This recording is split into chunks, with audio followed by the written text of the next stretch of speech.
요한복음 17장 11절에서 19절 말씀 한 절씩 교독할 때 제가 먼저 읽겠습니다. 나는 세상에 더 있지 아니하오나 그들은 세상에 있사옵고 나는 아버지께로 가옵나니 거룩하신 아버지여 내게 주신 아버지의 이름으로 그들을 보전하사 우리와 같이 그들도 하나가 되게 하옵소서. 내가 그들과 함께 있을 때에 내게 주신 아버지의 이름으로 그들을 보전하고 지켰나이다. 그 중에 하나도 멸망하지 않고 다만 멸망의 자식뿐이오니 이는 성경을 응하게 함이니라. 지금 내가 아버지께로 가오니 내가 세상에서 이 말을 하옵는 것은 그들로 내 기쁨을 그들 안에 충만히 가져가려 함이니이다. 내가 아버지의 말씀을 그들에게 주었사오매 세상이 그들을 미워하여 싸우니 이는 내가 세상에 속하지 아니함 같이 그들도 세상에 속하지 아니함으로 인하함이니이다. 내가 비옵는 것은 그들을 세상에서 데려가시기를 위함이 아니요 다만 악에 빠지지 않게 보존하시기를 위함이니이다. 내가 세상에 속하지 아니함 같이 그들도 세상에 속하지 아니하사옵나이다. 그들을 진리로 거룩하게 하옵소서. 아버지 말씀은 진리니이다. 아버지께서 나를 세상에 보내신 것 같이 나도 그들을 세상에 보내었고 함께 읽겠습니다. 또 그들을 위하여 내가 나를 거룩하게 하오니 이는 그들도 진리로 거룩함을 얻게 하려 함이니이다. 아멘. 아멘. 네, 오늘은 그들도 하나가 되게 하옵소서라는 제목으로 하나님의 말씀을 나누겠습니다. 지난주는 예수님의 기도 중에서 제자들을 위한 그 기도의 첫 부분을 우리 함께 살펴보았습니다. 이 기도에서 제자들이 누구인지, 즉 그들의 정체성과 또 예수님께 하셨던 그 사역이 무엇인지를 그 중심으로 말씀을 나누었습니다. 먼저 제자들은 아버지의 소유로서 아들이신 예수님께 맡겨진 자들입니다. 그들은 창세전 하나님의 기쁘신 뜻에 따라 택함 받은 자로서 그 어떤 것도 그들의 영원하고 확정된 지위를 흔들 수 없는 자들입니다. 예수님은 아버지께서 자신에게 주신 말씀을 그들에게 전하심으로 아버지의 이름, 즉 아버지를 그들에게 나타내셨고 제자들은 그 말씀을 받고 알고 믿게 되어서 그 아버지의 말씀을 지켰습니다. 이처럼 제자들의 순종은 그들의 결단과 행위 이전에 그들의 정체성과 예수님의 일하심에 근거하는 것입니다. 그런데 예수님의 일하심은 여기서 끝나지 않습니다. 예수님은 지금도 살아계셔서 우리를 위해서 기도하고 계십니다. 우리가 말씀을 들을 때에 지식과 믿음이 생겨 순종할 수 있는 것은 지금도 도우시는 주의 일하심 그 은혜 때문인 줄로 믿습니다. 놀라운 것은 우리의 그 작은 순종을 통해서 우리 주님께서 영광 받으신다는 것입니다. 또한 그 영광은 아버지 하나님도 함께 받으시는 영광입니다. 지난 한 주 예수님의 중보 가운데에 말씀에 순종하며 사셨습니까? 예배 때 들은 말씀이 우리의 삶에 아무런 영향을 주지 못하고 예배가 끝나면서 함께 잊혀진다면 참으로 안타까운 일일 것입니다. 주일만이 아니라 여러분 일상 속에서 하나님의 말씀 안에 머무시기 바랍니다. 말씀을 듣고 결단하셨다면 그 결단대로 살 수 있는 능력을 날마다 간구하시고 순종으로 우리 주님께 영광 돌리는 복된 삶을 사시기 바랍니다. 오늘은 이 제자들을 위한 기도 중에서 이 두 번째 파트입니다. 11절 말씀은 그 두 번째 파트 중에서 가장 핵심이라고 할 수 있습니다. 우리 11절 말씀 다시 한번 읽겠습니다. 시작. 나는 세상에 더 있지 아니하오나 그들은 세상에 있사옵고 나는 아버지께로 가옵나니 거룩하신 아버지여 내게 주신 아버지의 이름으로 그들을 보전하사 우리와 같이 그들도 하나가 되게 하옵소서. 아멘. 예수님께서 하나님께 기도할 수밖에 없는 상황에 대해 말씀하셨습니다. 나는 세상에 더 있지 않고 아버지께로 가지만 그들은 세상에 있다는 것입니다. 이것은 지난 고별 설교에서 예수님께서 여러 차례 제자들에게 하셨던 말씀입니다. 예수님께서 떠난다고 하셨을 때에 제자들은 근심하고 두려웠습니다. 주님은 내가 너희를 떠나는 것은 너희를 위한 거처를 예비하기 위해서라고 하셨고 내가 떠나도 너희를 고아처럼 내버려두지 않고 다시 오겠다고 약속하셨습니다. 그리고 내가 떠나는 것이 너희들에게 오히려 유익한 것은 내가 떠나야 보혜사 성령께서 오시기 때문이라고 하셨습니다. 주님은 그들에게 거듭해서 평안을 약속하셨고 내가 세상을 이겼다라고 선포하셨습니다. 이처럼 주님은 그 자신의 떠나심의 의미와 이 일이 결국 제자들에게 유익하다는 것을 아셨지만 그렇다고 해서 그 떠남이 아무렇지 않은 것은 아니었습니다. 그래서 예수님은 두고 가는 제자들을 위해서 기도하셨습니다. 기도하실 수밖에 없었습니다.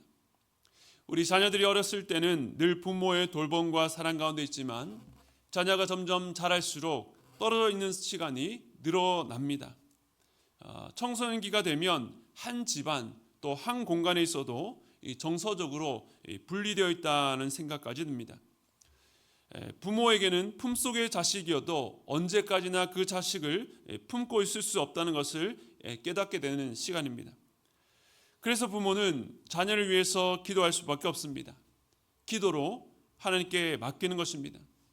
주님은 제자들을 떠나시지만 영원히 그들과 함께 하신다는 약속은 반드시 성취될 것입니다. 다만 이전처럼 육신적으로 그들과 함께 할 수 없었기 때문에 기도로 이들을 주님의 손에, 하나님의 손에 맡기신 것입니다. 그렇다면 주님께서 무엇을 간구하십니까? 11절 하반절에 보면 걸어가신 아버지여 내게 주신 아버지의 이름으로 그들을 보전하사 우리와 같이 그들도 하나가 되게 하옵소서.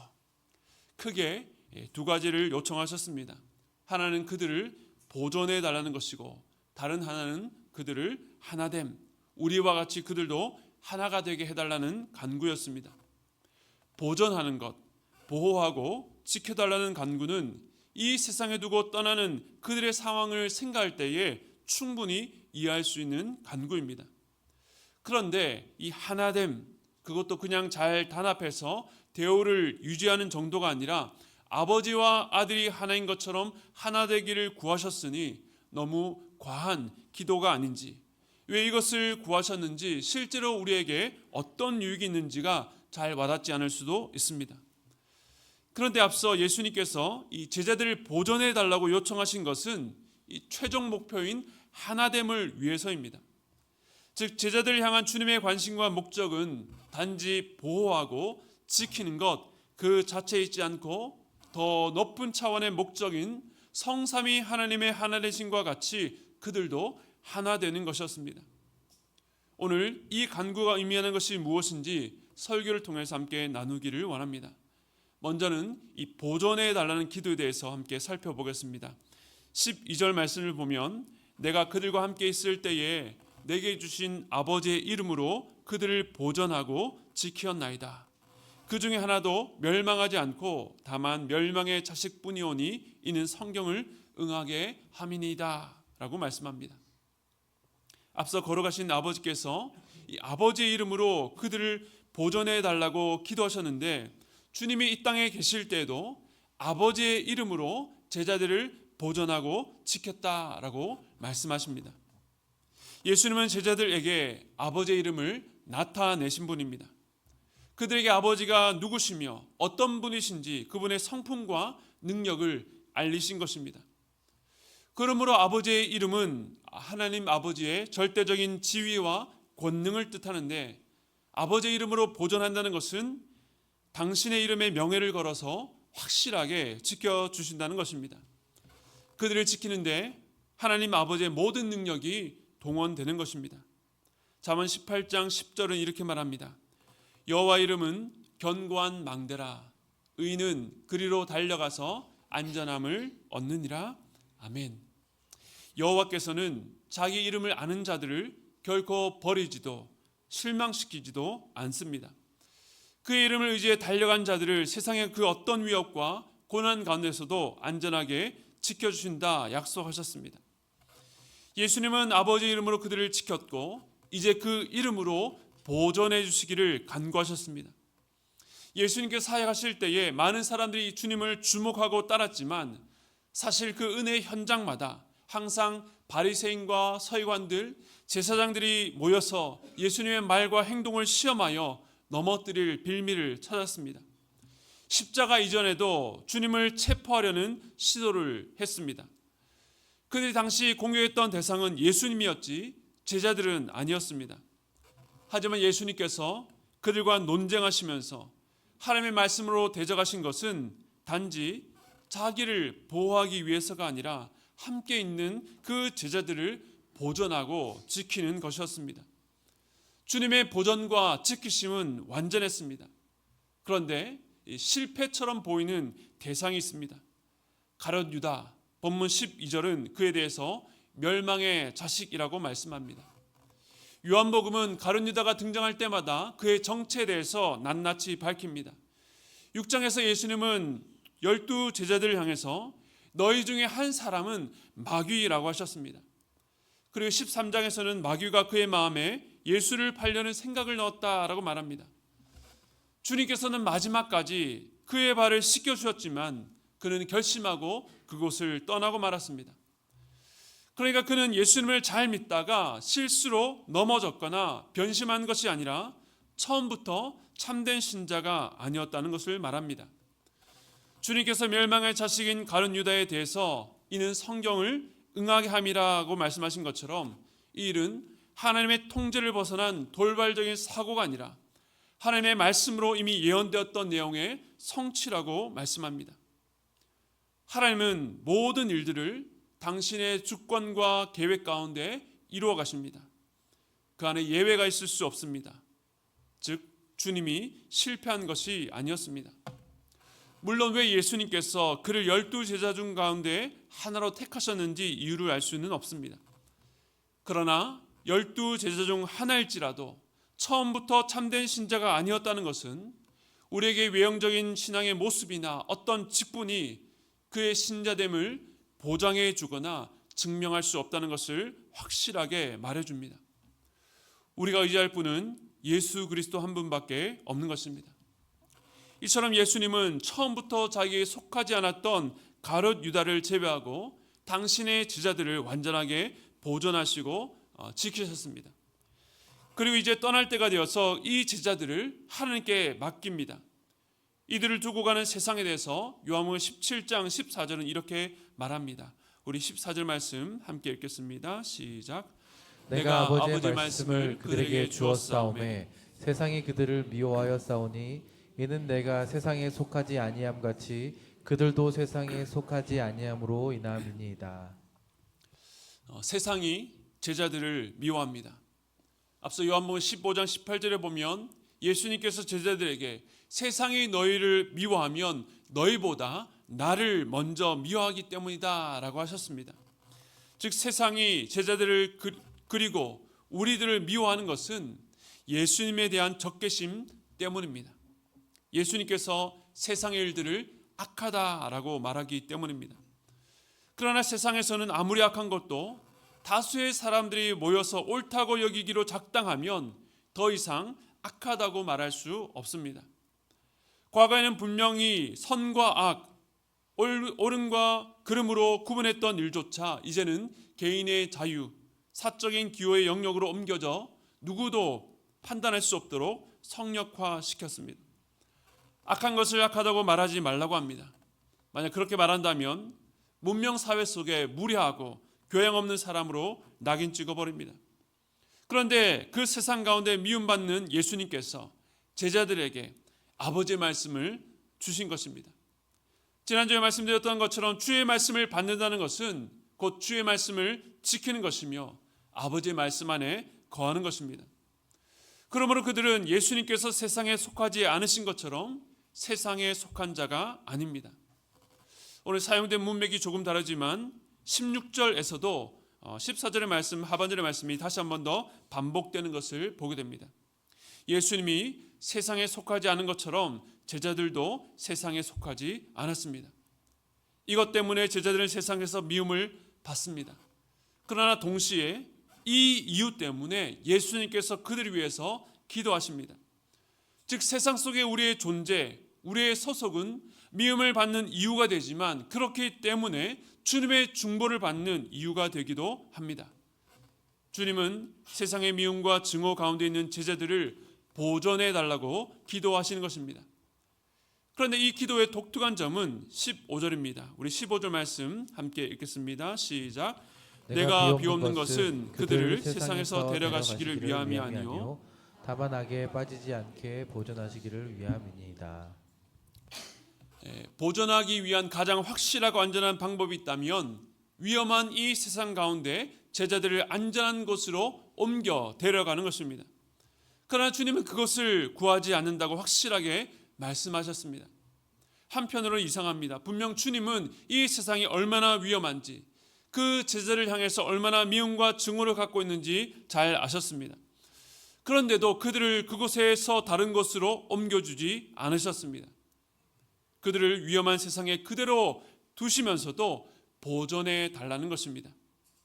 그 이유에 대해서는 뒤에서 좀 더 구체적으로 보겠습니다. 주님은 그 세상 속에서 다만 악에 빠지지 않게 해달라고 기도하셨습니다. 이 세상은 어둠의 영이 다스리며 악이 가득한 곳입니다. 어떻게 해서든 믿는 자들을 악에 빠뜨리려고 합니다. 우는 사자가 삼킬 자를 찾는 것처럼 사단은 호시탐탐 우리를 노리고 있습니다. 때로는 큰 고난으로 우리를 위협하고 두렵게 합니다. 또 반대로 큰 성공을 통해서 우리의 눈을 가려서 주님보다 이 세상의 향락에 빠져 주님을 따르는데 실패하게 합니다. 인생에 이해할 수 없는 사건들로 우리를 시험하여 선하신 하나님에게서 떨어뜨려 놓으려 합니다. 하나님을 의심케 하고 떠나게 만듭니다. 그런데 우리를 더 당황스럽게 하는 것은 그 악이 우리 외부에만 있는 것이 아니라 우리 안에 있다는 사실입니다. 우리의 옛사람, 본성 안에 깊숙이 박혀 있어서 어떤 사건, 어떤 상황, 어떤 사람을 만나면 그 악이 일어나 우리를 넘어뜨립니다. 그렇다면 왜 하나님은 우리 내면의 악을 완전히 제거하는 방식으로 우리를 보존해 주지 않으실까요? 왜 우리 주변에 억울하고 가슴 아프고 힘든 일들을 완전히 없애셔서 우리를 보존해 주지 않으실까요? 우리는 왜 하나님께서 그런 일을 허락하시는지, 왜 내 안에 있는 악은 사라지지 않고 어느 순간 솟구쳐 우리 삶을 엉망으로 만드는지 알 수 없습니다. 왜 이렇게 우리는 그 앞에 무력한지, 왜 우리를 이토록 무능하게 만드셨는지 모릅니다. 그러나 이 무력과 무능은 우리를 단지 보호가 아니라 더 높은 목적을 위해서 반드시 필요합니다. 그리고 그 가운데 우리가 반드시 알고 믿어야 되는 것은 그렇게 연약한 우리를 위해서 기도하시는 분이 계시다는 것입니다. 예수님은 오늘도 우리를 그 기도의 울타리로 둘러싸시고 하나님께 우리의 완전한 안전과 보호를 요청하고 계십니다. 사랑하는 성도 여러분, 지금도 인생의 여러 가지 일로 말미암아 힘든 중에 계신 분들이 있습니다. 나의 의사와 상관없는 고난들, 때로는 나의 잘못과 잘못된 선택으로 말미암아 일으킨 그 어려움 속에 있는 분들, 그러나 하나님께서 우리를 결코 그 어려움 가운데 방치하지 않으심을 믿으시기 바랍니다. 우리를 위해서 기도하시는 주님, 그 주님의 기도를 들으시고 아버지께서는 우리를 악에 빠지지 않도록 보호하십니다. 그 기도 덕분에 우리는 악에 넘어질 때도 있지만 빠지지 않습니다. 또한 주님께서는 우리도 그렇게 기도하라고 가르치셨습니다. 우리를 시험에 들게 하지 마시옵고 다만 악에서 구하시옵소서. 우리는 악으로 횡행한 세상 속에 있지만 우리는 주님의 기도와 주께서 가르친 기도를 통해서 아버지의 보호를 받고 있습니다. 이처럼 예수님은 제자들을 어떤 위험도 없는 완전한 안전지대에 두지 않고 악한 세상 가운데 보존해 주시기를 기도하신 것입니다. 예수님의 기도는 단순한 보호가 아니라 더 높은 차원을 향해 있기 때문입니다. 주님은 이 제자들이 단지 위험에서 보호받아 안도하는 것으로 만족하지 않으셨습니다. 우리 13절 말씀 함께 읽겠습니다. 시작. 지금 내가 아버지께로 가오니 내가 세상에서 이 말을 하옵는 것은 그들로 내 기쁨을 그들 안에 충만히 가지게 하려 함이니이다. 아멘. 여기서 예수님께서 하신 말씀이란 좁게 보면 17장의 예수님의 기도요, 조금 넓게 보면 앞서 예수님의 고별 설교까지 포함될 수 있습니다. 주님께서 제자들을 위해서 말씀을 가르치시고 또 그들을 위해서 기도하시는 이유가 무엇입니까? 단지 보호 속에 안심이 아니라 그들 안에 주님의 기쁨으로 충만해지기를 원하셨기 때문입니다. 그냥 안전하기만 하면 기쁨을 누릴 기회가 없습니다. 주님은 세상이 알 수 없는 기쁨으로 그들의 심령이 충만해지는 것을 원해서 기도하셨습니다. 그렇다면 어떻게 그들이 주님의 기쁨으로 충만해질 수 있습니까? 지난 15장 요한복음 15장 11절에서도 예수님께서 13절과 비슷한 말씀을 하셨습니다. 제가 읽겠습니다. 내가 이것을 너에게 이름은 내 기쁨이 너희 안에 있어 너희 기쁨을 충만하게 하려 함이라. 오늘 본문과 거의 비슷한데요. 그 앞에 이런 말씀이 있습니다. 요한복음 15장 9절과 10절 말씀 이어서 함께 읽겠습니다. 시작. 아버지께서 나를 사랑하신 것 같이 나도 너희를 사랑하였으니 나의 사랑 안에 거하라. 내가 아버지의 계명을 지켜 그의 사랑 안에 거한 것 같이 너희도 내 계명을 지키면 내 사랑 안에 거하리라. 아멘. 내 계명을 지켜 내 사랑 안에 거하라는 것입니다. 그리고 요한복음 16장 24절에서 이렇게 말씀합니다. 지금까지는 너희가 내 이름으로 아무것도 구하지 아니하였으나 구하라 그리하면 받으리니 너희 기쁨이 충만하리라. 예수 이름으로 구하고 받으면 기쁨이 충만하리라. 종합하면 제자들이 주님의 사랑 안에 거하며 주의 말씀을 지키고 예수 이름으로 기도할 때에 그들 안에 기쁨이 충만케 됩니다. 그래서 이 기쁨은 가지가 포도나무에 붙어 있어서 많은 열매를 맺는 것처럼 제자들과 예수님이 서로 안에 거하는 것 바로 하나됨에서 오는 것입니다. 앞서 예수님께서 하나님 하나 되기를 간구하신 이유입니다. 즉 세상이 제자들을 미워하고 증오하여 그들을 악에 빠뜨리려는 모든 시도들은 결국 제자들이 하나 되지 못하게 분열하여 흩어지게 만들려는 것입니다. 하나님에게서 멀어지게 하고 공동체 안에서 떨어뜨려 놓습니다. 그것이 사단 마귀가 하는 일입니다. 우리 안에 하나님의 교통을 막으면 생명의 공급이 끊기고 기쁨이 사라집니다. 우리가 아무리 교회 안에서 많은 사역을 감당하고 심지어 그가 목회자라 할지라도 주님과 동행하지 못하고 한 몸 된 지체 교회 안에서의 교제가 없다면 신앙생활에 기쁨이 없습니다. 그렇다면 이러한 세상의 위협에 대한 주님의 적극적인 대안이 무엇입니까? 주님의 기도는 다음으로 이어집니다. 우리 17절 말씀 함께 읽겠습니다. 시작. 그들을 진리로 거룩하게 하옵소서. 아버지의 말씀은 진리입니다. 아멘. 이 백성들을 하나 되게 만들려는 주님의 대안은 제자들의 거룩함입니다. 제자들을 미워하고 어떻게 해서든 악으로 넘어뜨리려는 세상 앞에 제자들은 거룩함으로 나아가야 됩니다. 주님은 진리로 걸어가게 하시기를 기도하셨습니다. 여기서 진리는 곧 아버지의 말씀입니다. 우리가 예배로 모일 때마다 또 일상의 예배 가운데 말씀을 붙잡고 그 말씀을 읽고 묵상하고 결단하는 것을 강조하는 것은 그 아버지의 말씀만이 우리를 거룩하게 만들 능력이 있기 때문입니다. 어떤 지식이나 정보가 아닙니다. 우리에게 주신 말씀 가운데 역사하시는 성령을 통해 우리 내면의 악이 다스려지고 주님을 따르는 새로운 본성을 일으켜 주시는 것입니다. 그래서 우리는 죄인이었지만 날마다 거룩해져가는 하나님의 자녀들입니다. 그렇다면 거룩이 무엇입니까? 지난 11절에서 예수님은 기도하면서 거룩한 아버지라고 불렀던 것처럼 거룩은 곧 아버지의 성품과 속성입니다. 거룩은 세상 가운데 구별되어 하나님께 속했다는 의미입니다. 레위기는 거룩의 책이라고 불립니다. 그 책은 죄인인 백성들이 거룩한 하나님 앞에 어떻게 나아가 예배할 수 있는지, 어떻게 살아갈 수 있는지를 말씀하시는 책입니다. 즉 거룩은 세상에서 하나님의 것으로 구별되되 하나님과 교제하기 위한 구별입니다. 그리스도와 연합되기 위한 거룩입니다. 그렇다면 우리가 어떻게 거룩할 수 있습니까? 19절은 이렇게 말합니다. 또 그들을 위하여 내가 나를 거룩하게 하오니 이는 그들도 진리로 거룩함을 얻게 하려 함이니이다. 예수님은 원래 거룩하신 하나님입니다.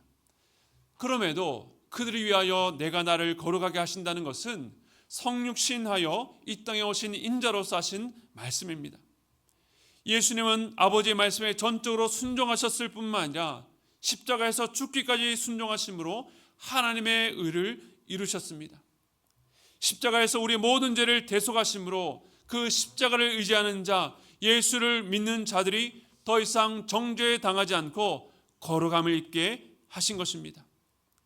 즉 제자들과 신자들의 거룩이 자신들의 도덕성과 노력과 힘에 달려있지 않고 그들을 위해서 자신을 거룩해 하신 예수 그리스도께 달려 있다는 것입니다. 예수님의 거룩하심 때문에 우리가 거룩함을 얻을 수 있습니다. 그런데 아까 17절에서는 진리가 하나님의 아버지의 말씀이라고 했는데 이것은 단순한 말씀이 아닌 것은 지난 요한복음 14장 6절에서 예수님은 자신을 진리라고 하셨기 때문입니다. 진리신 아버지의 말씀이 제자들을 어떻게 거룩하게 하십니까? 그 말씀이 육신이 되어 그 진리가 우리 안에 거하심으로 거룩하게 되는 것입니다. 십자가를 이루신 예수님을 의지하며 살아가는 성도가 거룩해지는 것입니다. 이처럼 예수님은 제자들을 세상 밖으로 데려가지 않으시고 죄악된 세상, 죄의 유혹과 위험이 많은 세상 가운데 그들을 진리로 거룩하게 하시기를 기도하셨습니다. 그렇다면 이제 마지막, 왜 굳이 예수님은 거룩을 위협하는 그 세상 속에서 이런 기도를 드리셨을까요? 왜 제자들이 이 세상 속에 진리로 거룩해지기를 원하셨을까요? 요한복음 17장 18절입니다. 우리 함께 읽겠습니다. 시작. 아버지께서 나를 세상에 보내신 것 같이 나도 그들을 세상에 보내었고. 아멘. 예수님은 제자들을 세상 가운데 두셨다라고 하지 않고 그들을 세상에 보내셨다라고 말씀하셨습니다. 마치 아버지께서 예수님을 세상에 보내신 것처럼 이제는 주님께서 제자들을 이 세상에 파송하십니다. 그러므로 그 목적은 아버지께서 아들을 세상에 보내신 것과 동일합니다. 즉 예수님께서 우리를 이 세상 가운데 보내신 것은 이 세상을 사랑하여 믿는 자로 하여금 영생을 얻게 하기 위해서입니다. 이것이 주님께서 우리를 보존하실 뿐만 아니라 우리가 하나 되기를 구하신 이유입니다. 주님은 이 약하고 더러운 세상, 심판받을 세상이라고 저주하면서 제자들을 구원하여 그 밖으로 꺼내지 않으셨습니다. 그들을 구원하셔서 오히려 그 세상 가운데 보내셔서 그들을 통해 하나님의 택한 백성들을 건지시는 주님의 구원 사역이 계속되게 하셨다는 것입니다. 제자들이 자기 안에 주어진 아버지의 말씀, 곧 복음을 전하여 이 땅 가운데 아버지를 나타냅니다. 그리고 그 말씀에 순종하여 거룩한 삶을 살아갈 때에 세상은 그 모습을 통해서 아버지께로 돌아오게 될 것입니다. 이것이 예수님께서 이 세상 가운데 제자들을 보존하시고 그들과 하나 되기를 구하시는 이유입니다. 자기와 하나이신 교회를 세상에 파송하시는 것입니다. 그러므로 아버지와 아들이 하나인 것 같이 예수님과 하나인 우리는 이 세상 속에서 우리를 증거하는 것이 아니라 예수님을 나타내는 편지요 향기입니다. 세상이 우러보고 부러워할 만한 실력이나 능력이 아니라 진리로 말미암은 거룩을 드러내야 하는 것입니다. 우리를 통해 예수 그리스도의 겸손과 십자가의 희생이 드러나야 합니다. 저들과 똑같은 죄인이었던 자들이 하나님의 사랑과 은혜 가운데 이렇게 변할 수 있구나. 복음의 능력이 정말로 사람을 살리고 변화시켜 나가는 모습을 통해서 증거해야 되는 것입니다. 때로 내가 이제 예수 믿고 나의 가치관이 변하여 주님만을 위해서 살고 싶은데 내가 있는 곳이 여전히 나를 핍박하고 힘들게 하는 세상인 것이 답답하게 느껴질 수도 있습니다. 자신이 처한 그 상황을 떠나서 그 고난과 그 어려운 삶을 떠나서 더 거룩한 삶, 정말로 하나님의 백성답게 살고 싶은 열망이 있을 수 있습니다. 그러나 주님은 여러분이 그 삶의 자리를 떠나기를 원치 않으십니다. 물론 우리는 죄된 자리, 하나님이 기뻐하지 않는 자리라면 타협 없이 떠나야 합니다. 하지만 그런 것이 아니라면 우리는 세상을 떠나 살아갈 수 없습니다. 이 땅에 발을 딛고 살지만 세상에 속하지 않은 자로 진리로 말미암아 거룩하게 살아가야 하는 것입니다. 이 땅에서 그리스도와 연합된 몸으로 하나 되어 살아갈 때에 우리를 통해 구원하시는 주님의 역사가 일어날 것입니다. 지난주에 한 성도님께서 예배를 드리면서 자신을 창세전부터 택해 주신 그 주님의 은혜에 너무나 감사한 마음이 들면서도 한편으로는 끊임없이 부르는데도 응답하지 않는 가족들이 생각나서 많이 우셨다고 하셨습니다. 우리가 주일날 모여서 함께 예배드리며 은혜가 충만한 가운데 집으로 돌아갑니다. 그런데 때로는 믿지 않는 배우자, 그 가족들과 끊임없이 부딪히고 우리의 마음이 힘들어집니다. 주일날 오전에 은혜 충만한 내 모습과 주일날 저녁 가족들과 부딪혀서 무너지는 모습이 대조되어서 더욱더 우리의 심령과 마음을 무겁게 합니다. 그 자리를 벗어나고 싶고 회피하고 싶을 때가 있습니다. 그러나 우리를 위협하는 이 세상은 진리로 우리를 거룩하게 하시는 최적의 장소입니다. 그곳은 우리 주님께서 여러분을 구원하여 보내신 선교지입니다. 그러므로 낙심할 때라도 주님의 기도를 기억하십시오. 그 기도를 통해 오늘도 아버지 하나님께서 우리를 모든 위협과 고난 가운데 충분히 지키시고 보존하고 계십니다. 마음이 무너질 때도 하나됨, 우리가 그리스도와 연합되어 있고 그 어떤 것도 끊을 수 없음을 기억하시고 주님께로 더 가까이 나아가시기 바랍니다. 사랑하는 성도 여러분, 이 세상에서 단지 위험에서 벗어나 안전하기만을 구하지 말고 이렇게 기도하십시오. 주께서 나를 이곳으로 보내셨사오니 바로 이곳에서 주님이 걸어가신 길을 걸어가도록 도와주시옵소서. 나를 통해 잃어버린 자, 소망하는 자들에게 생명의 말씀이 전해지고 그들에게 아버지의 사랑을 나누게 하옵소서. 그로 인해서 나를 사랑하셨던 그 놀라운 은혜를 저들도 함께 누리며 우리가 그리스도 예수 안에 한 몸이 되도록 역사하여 주옵소서. 이러한 간절한 기대와 소망으로 세상 속에서 거룩한 자로 세워져가는 저와 여러분 되시기를 주님의 이름으로 축복합니다. 우리 오늘 말씀을 기억하시면서 우리 이즘에 자주 불렀던 찬양은 아니지만 이 가사가 오늘 말씀과 참 연결돼서 함께 나누기를 원합니다. 함께 보내소서라는 찬양으로 주님 앞에 나아가길 원합니다.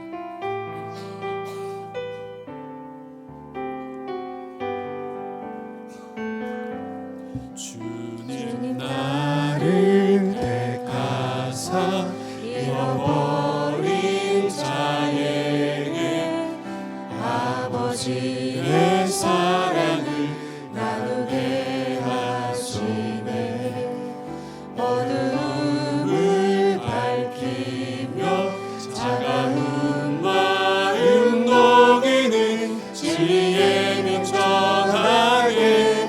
우리 처음부터 다시 한 번 더 고백했습니다. 주님 나를 택하사, 주님 나를 택하사 잃어버린 자에게 아버지의 사랑을 나누게 하시네. 어두움을 밝히며 차가운 마음 녹이는 지혜 빛 전하게 하소서.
보내소서.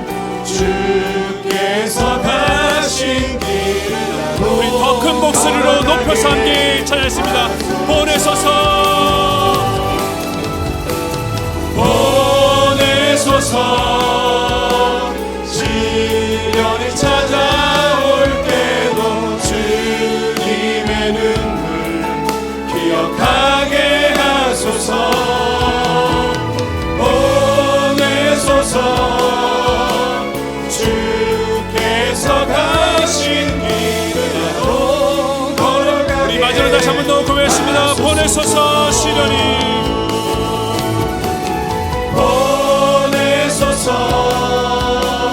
시련이 찾아올 때도 주님의 눈물 기억하게 하소서.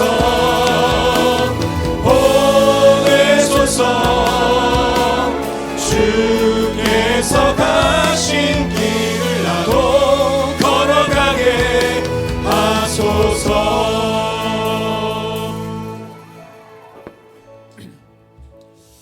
오늘 주님의 기도가 두 갈래라고 했습니다. 우리를 위험에서 보존하시는 것. 그러나 주님의 기도는 거기에 멈추지 않고 하나 되기를 구하셨습니다. 여러분은 기도 가운데 어떠한 기도를 주님 앞에 드리고 있습니까? 단지 내가 있는 이 어려움과 이 위기 가운데 나를 보호해 달라고, 보존해 달라고. 물론 그 기도가 필요하지만 거기에 머물지 않기를 원합니다. 주님 우리를 거룩히 하셔서 그 두렵고 나를 힘들게 하는 세상이라 할지라도 그곳에 우리를 파송하십니다. 보내십니다. 우리로 하여금 예수님을 닮은 자로, 작은 예수로 그곳에 보내셔서 그곳에서 하나님의 놀라운 일들을 일으키시며 오늘도 잃어버린 자를 구원케 하신 줄로 믿으시기 바랍니다. 그러므로 여러분의 기도를 바꾸십시오. 주님, 나를 이 어려운 가운데, 이 상황 가운데 나를 그저 건져주십시오. 나를 이곳에서 보내주십시오 라고 하는 것이 아니라, 주님, 나를 이곳 가운데 보내셨사오니 주님의 보존하심이 충분하신 줄로 믿습니다. 주님, 나를 방치하지 아니하시고 나를 충분히 주님께서 보존하시고 지키신 줄로 믿습니다. 그러므로 내가 이곳을 떠나지 않고 주님의 사명지로 알아 내가 이곳에서 주님을 더욱더 닮아가며 주의 말씀을 증거하는 복음의 증거자로 살아갈 수 있도록 주의 역사에 주시옵소서. 나를 두렵게 하고 나를 위축해 하지만 내가 두려워하지 않고 이 자리에 버티기를 원합니다. 주의 말씀을 들고 담대히 나가기 원하오니 주여, 나를 통해서 주님의 구원이 나의 가정 가운데, 나의 직장 가운데, 나의 모든 관계 가운데에 주님의 구원이 임할 수 있도록 주의 역사에 주시옵소서. 우리 함께 기도하며 갈 때에 주여 한번 부르짖고 기도하도록 하겠습니다. 함께 부르짖겠습니다. 주여. 주님, 참으로 이 세상은 우리에게 두려운 곳입니다. 그 세상이 온갖 악으로 우리를 무너뜨리려고 우는 사자처럼 우리를 위협하고, 때로는 그것이 성공한 듯 보여서 우리가 그 앞에 넘어질 때도 많음을 고백합니다. 그러나 하나님 아버지, 오늘 말씀 통해서 우리의 싸움은 우리가 하는 싸움이 아니라 주께서 이기신 승리의 싸움인 줄로 믿습니다. 오늘도 우리가 그 영적 전쟁의 한가운데 홀로 내버려 두지 아니하시고 우리 주님께서 우리를 위해서 기도하고 있는 줄 믿습니다. 주님, 오늘도 우리를 향한 주님의 보존하심은 완벽하고 완전한 줄로 압니다. 때로는 위태롭고 우리의 마음이 무너질 때도 있고 참으로 그 상황이 들어올 때도 있지만 주님께서 우리를 방치하기 때문이 아니라 그 가운데서도 우리를 거룩하게 빚어가시는 그 하나님의 놀라신 섭리와 하나님의 손의 보호하심 가운데 있는 줄 믿사오니 그 주님의 보존하심을 우리가 의심치 않고 주님을 신뢰함으로 나갈 수 있도록 붙잡아 주시기를 간절히 소원합니다. 주님, 그 주님의 보존하신 가운데에 우리를 이 산생 가운데 두셨는데 주님께서 보내신 그 땅을 향해서 우리가 오늘도 발을 내딛기 원합니다. 하나님, 믿지 않은 배우자, 믿지 않은 자녀들, 믿지 않는 부모를 위해서 오랫동안 기도하고 주님 앞에 울어왔으나 전혀 요당 없는 그들을 바라볼 때에 우리의 마음이 무너지고 우리가 그 자리를 회피하고 도망치고 싶을 때도 있었습니다. 그러나 하나님 아버지, 오늘 이 말씀을 근거해 주님 아버지, 우리가 다시 한번 이 말씀을 의지해서 그 땅으로 나아가오니 주님, 우리를 통해서 하나님의 구원이 그 만과 10년 가운데 일어날 수 있도록 붙잡아 주시옵소서. 주님, 우리가 나가는 그 세상 가운데 많은 영혼들에게 주님 우리를 통해서 복음이 증거되기를 원합니다. 주님, 우리의 거룩함이 단지 도덕성으로 드러나는 것이 아니라 이 세상에서 경험할 수 없는 하나님의 그 놀라신 사랑과 은혜와 그 돌보심의 역사가 우리의 작은 삶을 통해서 그들에게 흘러나갈 때에 하나님, 그들의 마음이 변화될 수 있도록 붙잡아 주시옵소서. 우리를 통해서 예수 그리스도가 어떤 분인지를 깨달아 밝히 드러나는 놀라운 역사를 허락하여 주시옵소서. 우리가 다른 것 의지하지 않고 우리를 거룩해 하시는 그 주님만을 의지하며 나아가기 원합니다. 우리가 다른 것 바라보지 아니하고 날마다 우리에게 말씀하시는 그 하나님의 말씀을 의지하며 나아가기 원합니다. 주님, 진리로 거룩하게 될 때에 우리가 주님과 하나 되게 하시고 주를 믿는 주의 백성들과 하나 되게 하셔서 우리의 이 사명을 능히 감당할 수 있도록 붙잡아 주시옵소서. 지금은 우리 주 예수 그리스도의 한량없는 은혜와 하나님 아버지의 무한하신 사랑하심과 성령님의 감동감화 교통하심의 역사가 우리를 보존하셔서 진리로 거룩하게 하심으로 이 땅 가운데 보내셔서 주님의 구원의 도구요 통로 삼으시는 그 주님의 음성을 따라 주님의 길을 따라 걷겠다고 다짐하고 돌아가는 모든 성도들 머리 위에 지금부터 영원토록 함께 있기를 축원드리옵나이다.